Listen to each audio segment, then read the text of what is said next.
Esta fue la segunda ocasión que la Asamblea Nacional impulsó una consulta prelegislativa. Antes lo hizo con la Ley de Recursos Hídricos y hoy con la Ley de Tierras. Este proceso, ¿en qué medida ha enriquecido el texto original del proyecto que inicialmente fue debatido por el Parlamento? Luego de conocer los disensos, hay la voluntad de debatirlos y acogerlos en la versión final que será conocida por el Pleno de la Asamblea. Esas inquietudes las vamos a absolver en nuestra entrevista de hoy. Miguel Carvajal, máster en Ciencias Políticas y Gestión del Desarrollo, exministro coordinador de Seguridad, exministro de Defensa, asambleísta nacional por Alianza País, presidente de la Comisión de Soberanía Alimentaria de la Asamblea Nacional. Asambleísta Carvajal, bienvenida a la televisión legislativa. Buenas noches, muchas gracias, Belkis. Aprovechar su presencia, asambleísta, para conocer de primera mano cuáles fueron los resultados de la jornada de hoy, esta mesa de diálogo nacional como parte de la etapa de la consulta prelegislativa del proyecto de ley de tierras. Bueno, como ustedes lo han señalado en la nota informativa, la mesa de diálogo nacional es la tercera y última fase de la consulta prelegislativa. La primera fase es una consulta a organizaciones de base que nos responden por escrito sus criterios sobre los temas consultados. La segunda son las audiencias provinciales, hemos mantenido reuniones en todas las provincias, con excepción de Galápagos y en Zamora, que no pudimos realizar por ausencia de las organizaciones calificadas. Entonces esta es la última fase. ¿Qué hacemos? Llevamos a la mesa de diálogo nacional los consensos, los disensos de los tres temas consultados. No nos olvidemos que la consulta prelegislativa se aplica a los sujetos de derechos colectivos, poblaciones indígenas, montubias y afrodescendientes. No es para todo el país. No, específicamente Correcto. Para sujetos portadores de derechos colectivos. ¿Y qué se consulta? No por invento nuestro, de acuerdo a la sentencia de la Corte Constitucional. Se consulta sobre aquellos temas que en la ley tienen relación con derechos colectivos. En nuestros casos son tres temas: relacionado a tierras y territorios y la obligación del MAGAB de titularlos, de protegerlos, de ayudar en su desarrollo económico, social. Un segundo aspecto que tiene que ver con la resolución de conflictos de tierras entre comunas, entre territorios, y lo que proponemos es que existan mecanismos que agoten las fases de diálogos antes de ir a la judicialización. Y el tercero es algo nuevo que nosotros estamos proponiendo como comisión, en el sentido de que las familias que tienen propiedad colectiva, porque son miembros de una comuna, la propiedad no es individual, es colectiva, puedan acceder a créditos para producción, para vivienda, es decir, que ayuden a mejorar sus condiciones de vida. En ese momento no pueden hacerlo porque el banco le pide la escritura individual, y como son de la comuna, no tienen escritura individual, no pueden hipotecar, entonces hay una restricción del crédito, y esto hay que irlo resolviendo. Son esos tres temas, pero nosotros hemos hecho lo mismo que en la Ley de Recursos Hídricos, tener una apertura para escuchar sugerencias sobre esos tres temas, pero también sobre toda la ley. Es decir, no solamente informaron sobre los consensos y los disensos que se pudieron identificar a lo largo del proceso, sino que también hubo inquietudes de otro orden.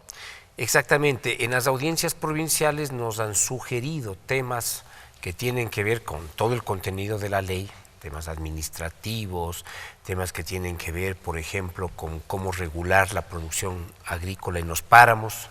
Nosotros estamos sugiriendo que se conserven los páramos. Ha sido un pedido de todas las organizaciones sociales, pero también de la población rural y urbana del país. Tenemos que conservar los páramos como un compromiso nacional para conservar agua. En los páramos no procede la redistribución de la tierra. Entonces, en los páramos resulta que viven personas, viven comunidades, hay propiedades individuales. Lo que vamos a hacer es tener una medida que a partir de los 3.500, 3.600 metros de altura, en el caso del paralelo 3 para el norte y para el sur 2.900, tal vez subamos un poquito, exista la necesidad de tener un plan de manejo. Que la comunidad tenga un plan de manejo. ¿Quién hace el plan de manejo? La comunidad, porque hay familias que ya viven a 3.000 metros, 3.500, 4.000 metros y hacen agricultura. Pero a la comunidad le interesa manejar su páramo y tiene que hacerlo con apoyo del Estado para tener un buen manejo. No hay una prohibición, ni mucho menos, para que se haga agricultura, ¿no? Es la única tierra que tienen, pero hay que hacerla de manera adecuada para conservar el recurso. En el caso de propietarios privados, ¿sí?, deberán tener por obligación un plan de manejo aprobado por el Ministerio del Ambiente. Entonces, estas han sido sugerencias que van matizando la propuesta inicial, también, por ejemplo, el día de hoy se morigerando. mencionó mucho el tema de los latifundios. Por ejemplo, yo escuché posiciones críticas de dirigentes como Romelio Gualán o como Manuel Chuchilán sobre este tema. No sé si fue así efectivamente. ¿Fueron críticos sobre este tema, Sí, doctor? porque la Constitución prohíbe latifundios. Entonces viene el problema, la ley tiene que definir qué es latifundio. Normalmente el latifundio, y de su nombre se deriva, es una gran extensión de tierra. Viene la pregunta, ¿y qué es una gran extensión de tierra? ¿Cómo se determina? ¿Cómo se determina? ¿Cuántas hectáreas? Entonces unos dicen en la costa a partir de 500 hectáreas, otros dicen a partir de 200 hectáreas. Pero sobre la base de ¿y en qué? qué parte de la costa? ¿Con riego, sin riego, en suelo seco como en Santa Elena? Porque el o en la suelo de provincia Manabí no los es el mismo ríos, que el suelo de los el norte ríos. de Manabí, Claro. ¿no es cierto? Es decir, con agua o sin agua. ¿Para producir qué? Para producir cacao podemos tener espacios más pequeños, para producir arroz espacios más pequeños. Y para producir Pero para bananos son producir otras extensiones. Caña usted necesita de mayores extensiones, entonces depende del tipo de suelo, qué se va a producir, del tipo de humedad, si hay infraestructura de riego, no. Lo mismo que en la sierra. No es lo mismo 25 hectáreas en Mejía, en Machachi, en la provincia de Pichincha, que tiene muy buenas condiciones de humedad, de producción, que 25 hectáreas en el Valle del Chota, que es seco, que muchas veces no tiene agua. No es lo mismo 25 hectáreas a 4.000 metros de altura que a 2.500 metros de altura. Entonces, el país es muy diverso. Poner una norma rígida desconoce estas particularidades. Sobre Lo todo que la si se ley está busca definiendo... en función del tamaño. O sea, Lo que la ley está definiendo, si me permite, es que de acuerdo a esas particularidades, con varias consideraciones, la autoridad agraria defina no más de 8 zonas agropecuarias del país. Y en esas zonas, dependiendo de estas particularidades, definir qué se va a entender por latifundio, cuántas hectáreas máximo en estas características, ¿sí? A tal altura, con humedad, con tal tipo de suelo, con riego o sin riego, de tal manera de ser criterios muy técnicos y muy prudentes. Cuando a mí me dicen 300 hectáreas en la costa, le digo, ¿y por qué? ¿En qué parte de la costa? ¿Con qué producción? ¿Sí? Pero además esto es una vieja idea de mejorar la distribución de la tierra poniendo límites. Y yo creo que hay que poner algunos límites, pero para impedir la concentración de la tierra, tal como manda la Constitución, para impedir la concentración de la propiedad y del arriendo, porque la concentración genera efectos monopólicos y termina afectando al pequeño y al mediano Y productor. esa concentración puede desembocar en un latifundio, en la concepción Pero tradicional de latifundio. Evidentemente, ¿no es cierto? Esto por un aspecto, por un lado. Sí creo que hay que poner algunos límites, pero tiene que ser muy sustentado técnicamente. Porque si, por ejemplo, decimos, la máximo es 500 hectáreas y alguien tiene 1000, lo que hace es dividir, pues, 500 para el hijo, 500 para él, se cumplió el límite. Nosotros creemos que hay que ir un poquito más allá, hay que saber si está produciendo, si no está produciendo, si cumple la función social, si está produciendo bien, es decir, si cumple la función ambiental, si cumple con la normativa laboral, es decir, si tiene los instrumentos necesarios para demostrarse que está con un nivel de productividad medio, porque a veces ocurre que hay una hacienda que está produciendo, digamos, tiene 50 cabezas de ganado. Sí, en 200 hectáreas hay otra hacienda al lado que tiene 5 cabezas de ganado, para extremar, por ejemplo. Cuando se va a hacer la inspección, se prestan pues el ganado. Entonces ahora vamos a decir, no es cuestión de prestarse el ganado en el momento de la inspección. Muéstreme las facturas de su producción para que exista productividad al menos media. Ahora, ese va a ser un elemento, el cumplimiento de la función social, el de la función ambiental, juntamente con tener criterios de no concentración de tierra, un elemento clave para la organización de la producción y de la tierra rural en el país.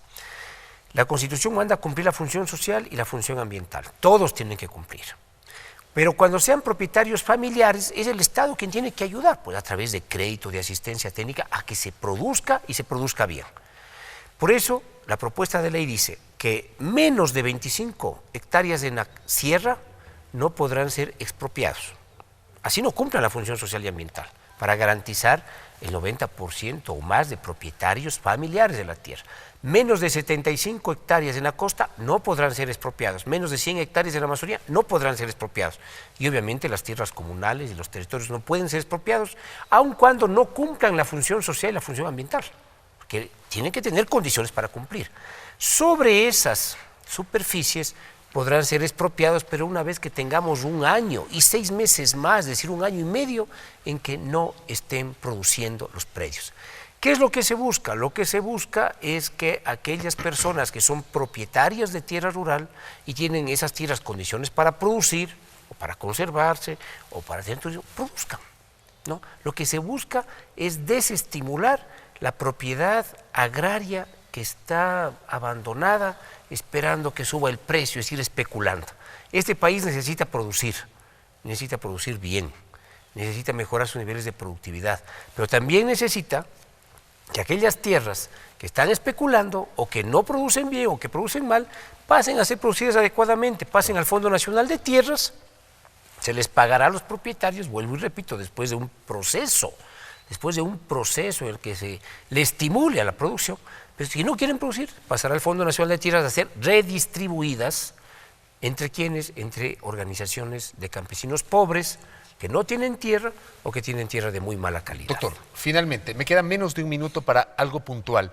Quedó en una de las notas precedentes claro que más o menos en 5 días la comisión presentará a la señora presidenta de la Asamblea Nacional los resultados de la consulta prelegislativa.